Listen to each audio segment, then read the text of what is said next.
Salut à tous, bienvenue dans le 1330, c'est mercredi, donc c'est le 1330. Et en plus aujourd'hui je suis avec un nouvel intervenant, la personne de Jalil Gaba, comment vas-tu? Très bien, et toi, Steve? Ça va, de Dijon, n'est-ce pas? C'est ça.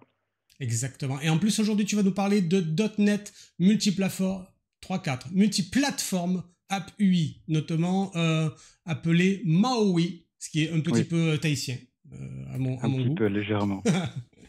Et voilà, ça va être intéressant. Ça faisait longtemps qu'on n'avait pas parlé de quelque chose qui tourne autour de .NET. Donc vas-y, tu peux y aller si tu le souhaites. Oui, alors comme tu l'as dit, alors déjà bonjour à tout Twitch. On va parler de MAUI dans ce 1330. Avant d'évoquer MAUI, je vais vous faire une petite présentation oui, de la technologie dont hérite MAUI, qui est Xamarin, en français, en bon français. Euh, et je vais vous montrer aussi, si vous êtes amené à migrer des sources d'un projet d'un de vos clients, ou si vous avez un projet Xamarin que vous voulez faire évoluer vers la technologie MAUI, je vais vous montrer quelques étapes clés qu'il faut respecter, des pièges à éviter. Et il y aura aussi une petite partie démonstration, je vais dire une démonstration technique d'une ou deux fonctionnalités qu'il est possible de faire sur du Xamarin, sur du MAUI, pardon, lapsus. Ok. Alors tout d'abord, Xamarin, qu'est-ce que c'est? C'était une technologie multiplateforme, de développement multiplateforme, cross-plateforme, qui a été développée par une petite équipe dans les années 2010 et qui a été rachetée par Microsoft, qui ont sorti le bon filon. Car en fait, cette technologie, elle permet de créer des applications qui vont être en mesure de tourner sur différents appareils ou sur différents systèmes d'exploitation, mais en codant qu'une seule fois en fait. Alors je vais vous montrer qu'au début, notamment avec Xamarin, c'était un petit peu lourd parce que c'était le début de la technologie. Et je vais vous expliquer pourquoi Microsoft a choisi voilà, de repartir de zéro avec MAUI. À l'époque, Euh, on avait encore des Windows Phone. C'était même oui, très récent. Donc ça veut dire que si tu voulais sortir une application, il fallait la coder pour Windows Phone, pour exactement. iOS et pour, je vais dire Chrome OS, Android. Donc Android, là, exactement. c'est vrai qu'avoir fusionné pour trois cibles différentes, plus PC bien entendu, et même Xbox, Ouais. c'était intéressant. Et d'autres, hein, il y a aussi les montres connectées, télé aussi. Mhm. Il y a tout un arsenal de devices sur lesquels on est capable de déployer. Euh, donc les avantages, c'était qu'il y avait une utilisation du code pas complète, parce que si on voulait faire des choses un peu spécifiques, on allait devoir retoucher Ouais. de manière spécifique dans les projets qui nous intéressent, les projets cibles, donc Android, Windows ou iOS. Là où sur MAUI, je vais vous montrer après, c'est beaucoup plus simple, il n'y a qu'un seul projet. Mhm. Donc voilà, la structure, c'est un projet cible et un projet partagé sur Xamarin. MAUI, donc c'est une update où les développeurs de Microsoft ils sont partis from scratch, mais tout en conservant l'ADN, si vous voulez, de Xamarin. C'est-à-dire que c'est la techno qui te permet de faire qui supporte de l'Android, de l'iOS, du Windows, et tout cela en faisant qu'un seul code en fait, en faisant du .NET, en faisant du C Sharp. Et en codant qu'une seule fois les interfaces, on est en mesure de déployer sur ces différentes plateformes. Alors pour iOS, c'est un peu particulier parce que comme vous savez peut-être, il n'est pas possible de coder des applications iOS ou macOS sur du Windows.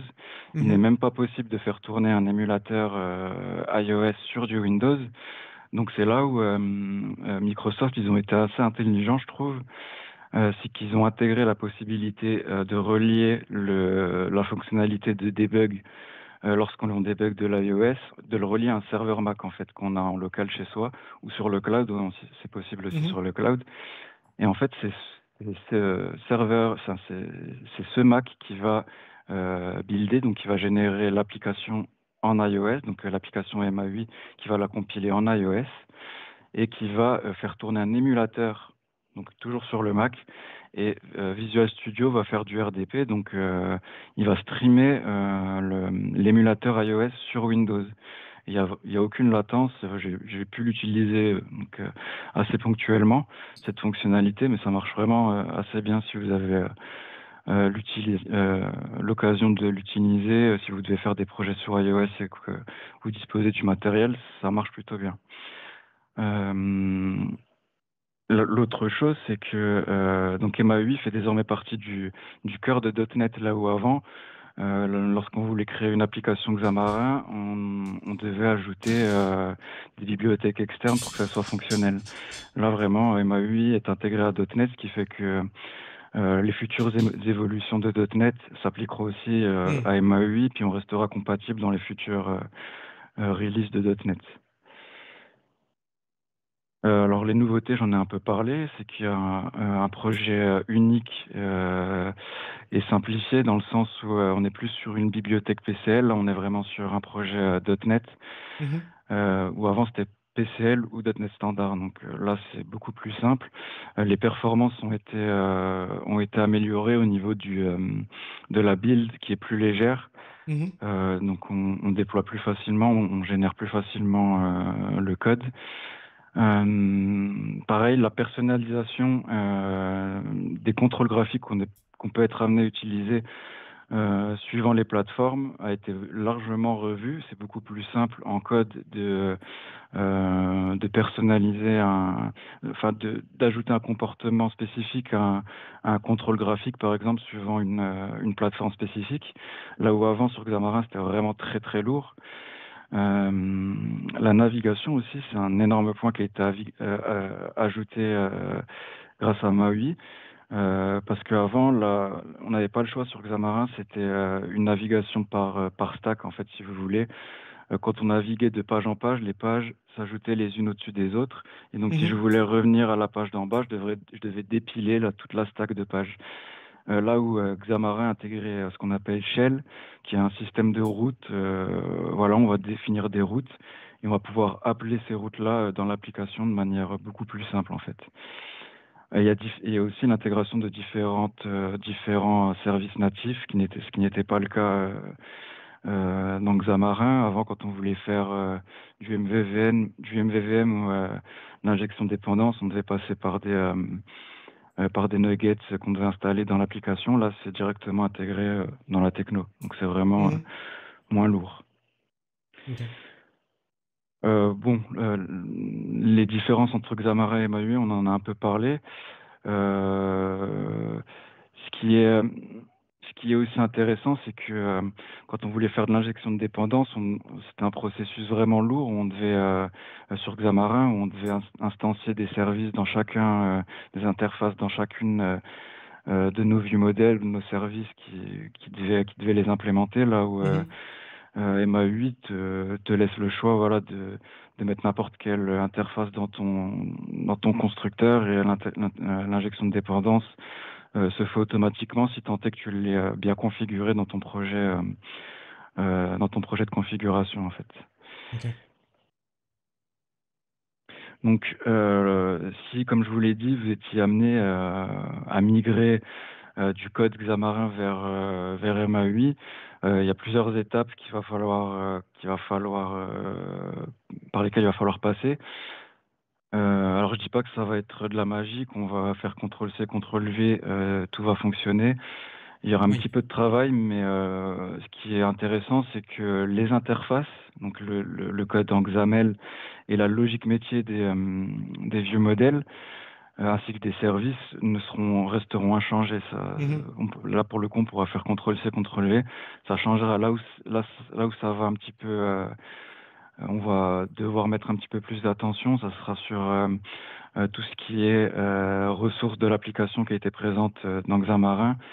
Il y avait une façon vraiment, ceux qui ont fait un peu de Xamarin dans le chat, manifestez-vous. Je vous remémorer des mauvais souvenirs, mais quand on devait ajouter des images dans un projet Xamarin, déjà on devait les ajouter dans chacun des 3 projets. Si on ciblait les 3 projets iOS Xamarin et Windows. Et en plus de ça, on devait les redimensionner dans 5 ou 6 redimensions différentes et les placer dans des dossiers. Enfin, c'était vraiment, vraiment pas pratique. Ouais. Là, dans MAUI, on met juste les images qu'on veut dans le dossier ressources et puis let's go, ça marche. Mais, Donc, il y a ça à vérifier. Et oui, bien sûr, il faudra avant toute chose préparer l'environnement, c'est-à-dire que il vous faudra un Visual Studio 2022 mhm, et il faudra que vous installiez obligatoirement les workloads MAUI, oui. sinon ça fonctionnera pas. Et lorsque vous créerez votre projet MAUI, il faudra bien sélectionner le type de projet MA8, puisque vous en aurez plusieurs que je ne vais pas évoquer ici, mais vous avez des projets hybrides, des projets Mhm, MA8, Blazor. Tout simplement, je les ai pas expérimentés, donc je préfère pas les évoquer. Donc voilà, une fois que vous avez votre projet, vous pourrez commencer à migrer les différents codes de manière assez mhm, simple, mais il faudra quand même s'assurer que tout fonctionne bien en testant, en lançant l'appli, parce que peut-être que je vais en parler, je crois que j'en parle aussi dans les slides, dans quelques slides là où je vais évoquer les pièges à éviter. mhm. Donc je vais pas vous spoiler, j'en parlerai après. Non, J'ai non, on juste n'aime fait un pas spoiler petit, les gens. C'est mal. ouais, j'ai juste fait un petit tableau checklist comparatif entre. Alors c'est pas exhaustif, mais il y a quelques différences entre Xamarin Forms et MAUI. Notamment le messaging. Alors, ce qu'on appelle le messaging, c'était le fait que lorsque par exemple, on modifiait un modèle dans une page, on devait notifier la page suivante que ce modèle-là avait été modifié. Donc ça, c'était sur Xamarin. Mhm, Actuellement, c'est plus du tout le cas sur MAUI. On a un système qui permet de naviguer, donc je vous l'ai dit, le shell, et de passer des objets, des arguments, sans avoir besoin de notifier qu'ils ont été modifiés. Donc il y a ça, enfin, tout se fait automatiquement, il n'y a rien besoin de faire. mhm, Pareil, l'injection de dépendance est native. La customisation des contrôles graphiques a été beaucoup plus allégée, comme je l'ai dit. Et Essentials aussi, j'en ai pas parlé, mais Essentials, c'était une librairie qui a été codée par la communauté Xamarin à l'époque et qui a été intégrée directement dans MAUI, et ça vous permet d'accéder à des fonctionnalités comme le pourcentage de batterie, le type de réseau utilisé, tout ça, tout ça. Avant, sur Xamarin Forms, on devait plutôt installer un nugget externe. mhm. Voilà. De ce que je comprends de ce que tu dis, Oui. c'est on n'a pas d'outil de migration entre guillemets automatique d'un projet Xamarin existant, c'est ça? Pas que je sache, non. Ok. Non. Il va falloir mettre les mains dans le cambouis, comme on dit. Eh ben c'est bien, on est là pour ça. Alors, je vais juste vous Allez, bon. passer à la partie démo.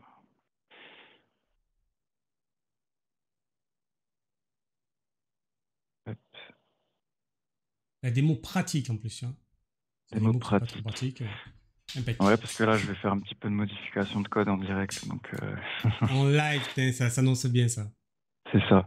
Alors, je ne sais pas si vous pouvez bien voir la structure du projet à droite. C'est un peu petit, On je peut pas crois, hein. zoomer ça, hein, c'est ça? Est-ce que j'ai la fonctionnalité zoom sur Windows? Tu as peut-être contrôle molette? Pardon? Ah, pas là. Bon, Contrôle molette, non. non, hein. Ça ne fonctionne pas. Bon, c'est pas grave, hein, on leur dira. Sinon, je peux faire ça. Il faut juste que je quitte le diapo et je peux faire ça normalement. Ah non, ça va pas marcher, désolé. Ce n'est pas grave, Voilà. hein. Alors c'est juste qu'on a une solution simple et au lieu d'avoir plusieurs projets, donc un projet Android, un projet iOS et un projet Windows, on a juste un dossier plateforme dans lequel on a les différentes plateformes que l'on souhaite intégrer. Alors Mhm. Tizen, je crois que c'est l'OS de Samsung. Je ne vais pas dire de bêtises, mais je l'ai jamais expérimenté. Alors vous, quand vous allez, généralement, lorsque vous allez créer un projet multiplateforme, vous savez quels OS vous allez cibler. Donc une fois que Mhm. vous aurez créé votre solution, vous allez pouvoir supprimer celle que vous savez que vous n'allez pas utiliser Ouais. en faisant juste un delete ici. Euh, Ce que je voulais vous montrer et que malheureusement j'aurais bien voulu vous faire tourner le Hello World du projet MAUI sur du Windows et à côté sur de l'Android pour vous montrer qu'en fait derrière on a exactement le même code de la même interface qui est compilé en Windows ou en Android. Mais je ne pourrais pas vous faire la démonstration sur Android. Je pourrais vous la faire que sur Windows. C'est pas grave, Euh, on te croit quand même. ouais, c'est le but de la technologie après. Donc voilà, sur Windows, les pages, ce sont des pages en XAML. Donc Mhm. ça ressemble un peu à du XML. Ceux qui ont fait du développement Android, normalement, ils doivent un petit peu reconnaître au moins la structure de page. Je vais pas m'attarder sur chacun des attributs ou chacun des éléments, hein. Je vais Mhm. rapidement juste vous lancer le Hello World. Et je vais vous montrer une petite fonctionnalité qui peut être sympa lorsque l'on a. Alors là, c'est une petite application, donc ça peut paraître pas très pertinent, mais lorsqu'on a, c'est un peu la résolution. euh, Ça va pas être pratique. Bon, c'est pas grave, je vais laisser comme ça. Mhm. Parce que ce qui va nous intéresser, en fait, c'est les couleurs qui vont changer pour notre D'accord. démo. Lorsque vous aurez une grosse application et que vous allez naviguer dans plusieurs pages depuis la main page, et que, par exemple, je sais pas, ce bouton Click Me, vous vous dites, ah mince, c'est la mauvaise couleur, j'aimerais qu'il soit en couleur rouge. Mhm. Plutôt que de relancer l'application et de recompiler l'application, de l'arrêter, de faire votre modification, etc. Là, vous aurez simplement besoin d'utiliser le hot reload. Donc ça marche sur les modifications qui sont faites dans le code en XAML, pas sur Oui, vos bien sûr. services, pas sur vos UI modèles. Voilà. Si on fait hot reload, comme vous voyez, ça fonctionne très bien. Alors ça, c'est T'es l'effet sûr que démo c'est parce que celui-là le bouton qui a été bougé, qui a été modifié? oui, c'est le counter click, ouais. C'est celui-là. Je vais relancer pour voir. Click me. Ah oui.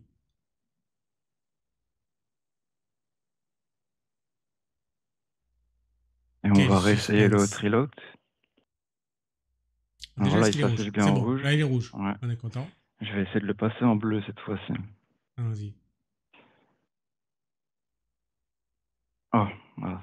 En fait, Ah ah! je crois que le problème que j'avais, c'est que j'avais pas sauvegardé. Forcément, le problème venait Ah oui. de l'informaticien et pas de la technologie. Alors, juste pour cette petite feature, elle marche très bien. Si on a voilà des petites modifications à faire sur une page, si vous recréez toute la page XAML, ça va pas fonctionner. Il va falloir que vous relanciez l'application, que vous Hmm. recompiliez la page. Donc ça, c'est ce qu'on appelle le hot reload. C'est plutôt pratique quand on a juste des petites modifications que on souhaite voir assez rapidement. Euh, voilà.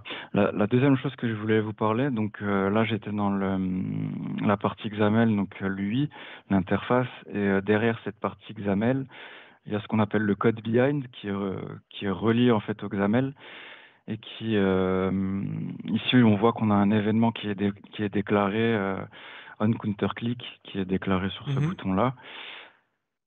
Qui est instancié sur ce bouton-là. Et là, ce que je vais faire, c'est que, alors je reprends mon fichier de cheat code. Et ce que je vais faire, parce que je l'avais fait avant pour tester, je vais arrêter le debug. Ce qui est intéressant dans MAUI, c'est on va pouvoir faire des if de cette manière Ah oui. et et de savoir en fait si on est sur Windows, on va pouvoir faire tel comportement, on met ce qu'on veut ici. Hmm. Si on est sur Android, on va pouvoir faire tel comportement. Et en plus de ça, Je crois que on peut même, voilà, Ah oui, c'est même les versions. on peut même cibler la version d'Android spécifique. Hmm. Pour Windows aussi, bon, c'est un peu moins fourni parce qu'il y a moins de versions. Mais ce qui est aussi possible de faire, c'est de faire des ifs de telle manière. Alors, j'ai peur de le faire en live parce que ça fait longtemps que je l'ai pas fait, mais mais en gros, ce qui est possible de faire sur la doc MAUI, c'est très très bien expliqué, c'est qu'il est possible de faire un if sur le type de device. Par exemple, mettre if tablette, alors Ah oui, je d'accord. vais faire cet affichage-là. Si je suis sur téléphone, je vais faire cet affichage-là. Si je suis sur montre connectée, etc., etc. Hmm. Donc ça, je suis pas sûr que c'était disponible sur Xamarin. J'ai peur de vous dire des bêtises parce qu'en Xamarin, je l'ai pas utilisé, mais peut-être que c'était déjà présent, ce truc-là sur Xamarin. Voilà, en tout cas, c'était, alors pour nos tests, là, j'ai mis un if Windows, et je vais peut-être mettre, je On vais peut le mettre en pas red du me- coup. je vais Ah peut-être voilà, pas voilà mettre, comme. je vais changer autre chose je vais changer le texte en fait. Ouais, Voilà, et je vais mettre, oups, je vais mettre le test du 1330. bien joué. Du coup, c'est raccord. Voilà, donc le système, lorsqu'il va passer, enfin la compilation, elle va interpréter cette ligne-là comme faisant partie du code. Voilà. Bon, après, tu vas perdre ton. J'ai cliqué X fois dessus. Mais ok. Oui, ouais, par contre là, vu que ça se déclenche à l'événement du clic, euh, tout le reste va disparaître. Mais c'était pour vous montrer surtout cette. C'était un peu rapide là. Hop. Ah, Ah, on je est suis allé déjà trop sur vite. le. Je suis allé trop vite. C'est au clic. Ouais, ouais, c'est ça. Ouais. En fait, c'est au clic. Parce qu'on n'a pas vu le clic. Ouais, pardon, je vais aller un peu moins vite. Et parce que les gens à cette heure-là, ils n'ont pas encore pris le café. Regardez, click me. Vous voyez. Voilà, donc là, c'est click me. Et lorsque l'on va passer, je peux même, je crois, mettre un point d'arrêt hein, pour montrer. Click me. Donc là, vu qu'on est dans Windows, if Windows, Hmm. enfin, vu que l'application elle tourne sur du Windows, on passe là-dedans. Je vais même en mettre. Bah, vous voyez que je peux pas en mettre sur le L6 parce qu'à la compilation, cette ligne-là a été ignorée en fait. Oui. Donc c'est comme si elle n'existait pas dans. Donc voilà. Donc là actuellement le texte du counter button, si il veut bien l'afficher, il ne veut pas. Il ne veut pas. Bon là c'est tout petit, mais On le voit, on le je vais voit. essayer. Voilà, click one time. Mhm. Et si je passe, voilà, donc le texte a changé, le test du 1330. Voilà.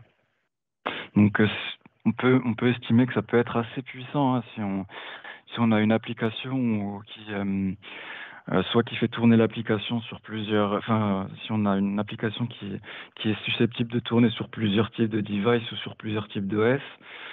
Voilà, vraiment dans nos vues modèles, on est capable de faire ce genre de choses de manière très très simple. Donc c'est une grosse amélioration des MAUI en mon sens. Et comme Genre, c'est de la compilation conditionnelle, ouais, le package ne va porter que ce qui correspond exactement. au type d'OS. Là, pour Windows, on l'a vu tout à l'heure, on ne pouvait pas aller dans else if Android poète poète parce que ça n'a Mm, pas été compilé du fait que il a dit bon, ce code-là, il a abandonné. Et ça, c'est avant la compilation. exactement. Là, je peux parce que je suis en debug et que je n'ai pas Oui, tu encore pars lancé. runtime. Hmm. Voilà, juste pour montrer aux gens, si je veux lancer l'application sur iOS ou sur Android, c'est juste ici, hein. J'ai juste à cliquer D'accord. sur le Windows Machine. Hmm. Ici, j'ai tous les les émulateurs Android que j'ai installés sur mon PC via Visual Studio. Je peux le montrer, Steve, si tu penses Ah que bah c'est oui, pertinent. vas-y, vas-y. Ici, on a un bouton touc, touc, touc, Android Device Manager, donc gestionnaire d'appareils Android. Et Hmm. ici, vous voyez que c'est tous mes émulateurs que j'ai déjà créés D'accord. avec l'OS, le système d'exploitation qui est installé dessus. Et je peux en ajouter facilement ici en choisissant l'appareil de base. Est-ce que c'est un Hmm. Pixel? Je peux même mettre du Galaxy Wear ici. Donc Ok. je crois que c'est les montres Samsung. Télévision, j'ai jamais utilisé. On a des émulateurs un peu plus génériques qui ne sont pas forcément de marque spécifique. Sinon, voilà, Pixel et Nexus, c'est Google. Ouais. Et Le là, type de sur un procès. de tes Ouais. émulateurs Android, on peut pas le lancer dessus, c'est ça que tu as dit tout à l'heure? Ouais, malheureusement, alors je peux essayer de faire le test, hein, mais quand j'essaye de lancer dessus, je pense qu'il doit me manquer des SDK, Ah oui, je comprends. euh, des SDK Android, et lorsque j'essaye de lancer, il essaye, mais tout de suite, en fait, au lieu de me faire une erreur ou quoi que ce soit, il arrête Il la boucle. compile, tout simplement, ouais. D'accord, d'accord. Bon, c'est pas grave. Donc, malheureusement, j'ai pas eu le temps de creuser ce point-là. J'aurais bien aimé vous montrer la partie Windows et la partie Android. Mais en fait, alors là, j'ai un autre émulateur de lancer, mais rien à voir avec l'application. Alors, c'est bizarre, mais quand je change de... Ouais, je vais arrêter de changer de fenêtre parce que C'est con. je cachais. Ouais. Un émulateur Android, ça ressemble à ça, hein. C'est Mhm. un téléphone comme le vôtre et qui simule en fait, enfin qui prend certaines ressources de notre PC. Donc ici, si je retourne je l'ai fermé. Dans l'Android Device Manager, on va allouer des ressources de notre PC à l'émulateur. Donc il y a la mémoire RAM normalement quelque part, RAM size, donc 100 MO. Donc là il y a 1500 MO, pas, pas MO, j'ai un peu de mal. C'est ça doit être écrit quelque part, en mégaoctets, voilà. Donc ça prend les ressources du PC. On peut même simuler le fait qu'il y a une carte SD. Mhm. On peut activer ou pas certains capteurs, la batterie, on peut activer ou pas la caméra. Et du coup, je pense que ça prendrait la caméra Ouais. de notre PC, même si j'ai pas forcément eu l'occasion d'utiliser. Mais voilà, il y a pas mal de choses que Visual Studio vous laisse faire pour tester même la performance, parce que si vous voulez déployer une application Android par exemple, et vous Mhm. savez pas quelle version le parc de données le parc de téléphone sur lequel vous allez déployer, sur quelle version ils sont, bah, vous allez peut-être vouloir déployer sur une version un peu Mhm. antérieure. Et donc c'est bien de tester sur un émulateur avec un Android pas 14, mais plutôt un Android 8 ou 9, pour voir si Ouais. on n'a pas des problèmes déjà de compile ou des Mhm. problèmes lorsqu'on lance l'appli. Voilà, donc je vais peut-être repasser sur PPT, Ok, c'est parti. Il te pour reste 3 minutes, faire, ami. ouais, pour faire pour finir la démo, la présentation. Les pièges fréquents, c'est les ressources mal migrées, notamment les images, on en a parlé. Mhm. Les renderers et les converteurs non portés, vu que les renderers au départ sur Xamarin, c'était une façon de faire donc les renderers, c'est pour aller très vite, c'est une manière de, euh, de customiser un contrôle graphique selon une plateforme. Donc ça, vous allez devoir le refaire sur MAUI, mais c'est beaucoup plus simple à faire que sur Xamarin. Donc ça, il va falloir le refaire sur MAUI. Pareil, il y a une partie converteur qui n'est pas exactement la même sur Xamarin et sur MAUI. Donc les converteurs, c'est une manière d'aider l'interface à se comporter d'une certaine manière en fonction des données que le ViewModel va renvoyer. Là, on rentre dans du technique MVVM. En tout cas, pour Mhm. ceux qui vont faire ou qui vont devoir migrer du Xamarin, ça, c'est un point important. Parce qu'en plus, ces deux points, rendereur et converteur, vous aurez aucune erreur de compile. Votre application, elle va se lancer. C'est juste que quand vous allez arriver sur ces pages-là qui utilisent les rendereurs ou converteurs, bah, Mhm. l'application, elle va planter, quoi. Et l'erreur n'est pas verbeuse. Vous allez galérer à trouver d'où Ouais. ça vient. Donc, premier réflexe, c'est de checker les converteurs et les rendereurs. Et les permissions aussi à redéclarer. vu que sur Xamarin, c'était un autre fichier de config. Va falloir qu'on recoche les conversions qu'on avait mis dans ce fichier de config-là sur MAUI pour qu'on y ait accès. Voilà. Donc, en rappel clé, très rapidement, parce que je suis déjà venu sur ces points-là, hein, Xamarin Forms, c'était le premier jet de Microsoft officiel sur le développement des technologies cross-platform. Ils ont fait un gros table rase de tout ça, en gommant les problèmes de perf et de lourdité d'utilisation de Xamarin en sortant MAUI. Donc ça va être le futur du cross-platform dans le sens où c'est directement intégré au framework .NET. Donc ça va être mis à jour en même temps que .NET concrètement. Et aussi, c'est que c'est très très bien documenté sur la doc Microsoft et sur GitHub. Il y a un Community Toolkit qui explique très très bien. Il y a une forte communauté qui est derrière MAUI et qui explique bien les choses. Voilà. Impec. Merci dis donc, c'était de votre sollicitude, les amis. Ouais, merci beaucoup. C'était drôlement intéressant et complet. Et juste un mot pour vous dire que la semaine prochaine, je serai avec Wadidbou Nama qui va nous parler de licence, CGU et protection des données en entreprise. Moi, j'ai déjà vu. Et je peux vous... Exactement, bien joué. Bien placé. Et je peux vous dire que c'est intéressant parce que moi, j'ai déjà vu ça. Voilà. Merci beaucoup, Jalil. Et puis, c'était super. Je vous dis à la semaine prochaine à tous. Salut. À la semaine prochaine.